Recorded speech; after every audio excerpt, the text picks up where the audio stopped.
Welcome to Palpitate at Tanay Rizal. Ito yung gala na hindi ko na-enjoy dahil masamang pakiramdam ko. Inatakla ko ng mga anak ko. Habang nasa biyahe kami, ako'y tulog. Kaya tinanong niya ako, anak kong babae, kung nakita ang bandaan, ang ganda, diba? Paano ko makikita ang daanan dahil ako'y tulog na tulog. Dahil sa sobrang sakit ng ulo ko, hilong-hilo ako. Kaya nung pagpasok namin dyan, talagang marelax ka rin talaga dahil sa makikita mo green na green ang kabundukan. Super lamig dyan, talagang mapipil mo talaga yung Pasko. Talagang napakalamig.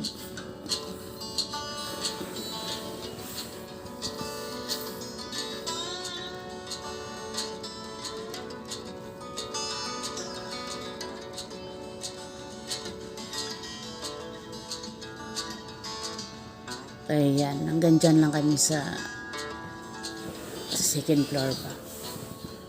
Kaya dyan lang kami napunta. Hindi kami napunta ng baba dahil hapon na kami dumating. Ano yun, bandang alas 5 na yan eh. Ayan, si Apo. Ayaw na umalis dyan sa pag-slide niya. Si Orig, kasama ko. Ayan ang aking manugang. Ayan, manugang ko yun. Ayan. Sabi ko sa kanila, bakit hindi nagsabi na dito malamig pala, naka-sleeveless pa ako. Kasi yung gala namin, bumili lang ng motor yung aking manugang sa Antipolo, tapos diretso na kami na ayan ng Tanay.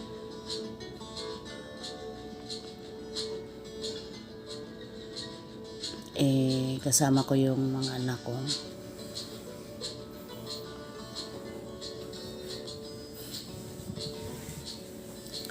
Ayan, ang sarap dyan sa taas dahil napakalamig sobra.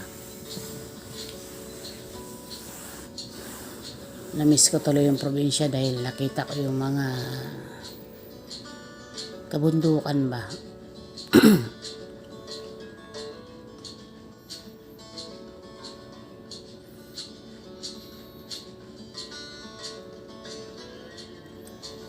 Para nakita ko pala yung palayan dyan, no. Abi ko kung ano yung mga namumuti dyan sa ano. Naisip ko baka kabayan. Nasum ko kasi yan. Yan.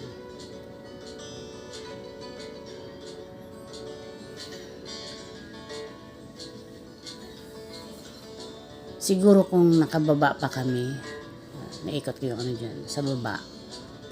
Wala lang kasing oras, tsaka ano yung tag dito, giniginawa ko. Ang sama talaga kasi ng pakiramdam ko. Kasi maraming nagdadatingan dyan.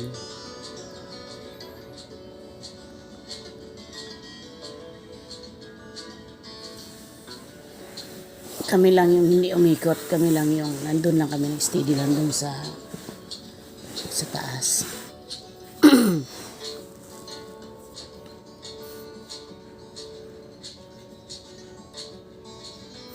Gustong-gusto ko yung halaman na yan. Oh. Sa entrance nila yan. Ang ganda ng halaman na yan.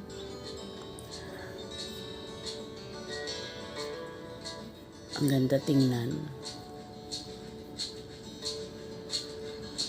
Hindi ko na alam kung anong tawag sa halaman na yan. Yan yung mga cake nila. Ang sarap. Isipin mo yung order namin. Hindi ko alam kung anong klaseng order yun kasi sunod lang din ako ng sunod sa mga anak ko.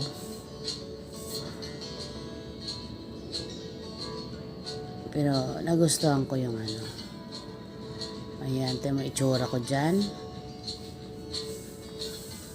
Ayan yung part na yan dyan kasi kulob. Kaya sabi ko di dyan kami magpupwesto habang kumakain dahil hindi malamig. May salamin kasi ang paikot. Nag-charge yung anak kong babae. Ayan, dyan kami banda kumain yan. Yung part na yan. Ayan o. Ang sarap. Yung inano ko yung salad. Dahil pinapipili nila ako kung anong gusto ko.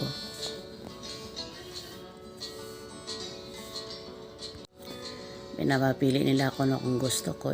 Wala naman akong nagugustuhan na pagkain. Alam nila kung anong mga pagkain ko. Kaya sabi sa akin, tikman ko daw lahat.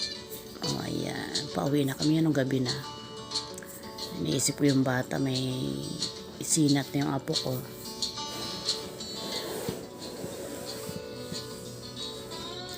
Sa resort pala yan dahil nakita ko dun sa di lang kami nakaikot.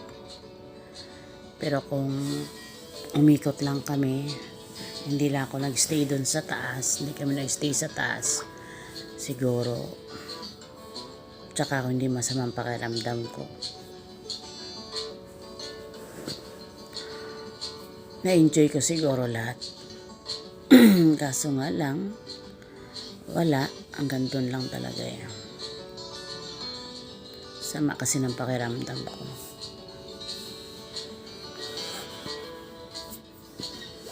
Kaya at least nakagala. Nakalabas sa longga. Diba? Ang laki ko na pala.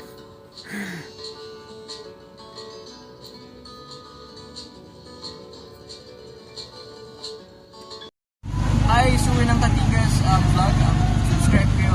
Opo. Ate Nerma, thank you sir ha. Salamat po. All the best. God bless you. All your dreams. Hi, sa Suwi ng Katingas, Nerma Morano. Romano, just ghosted.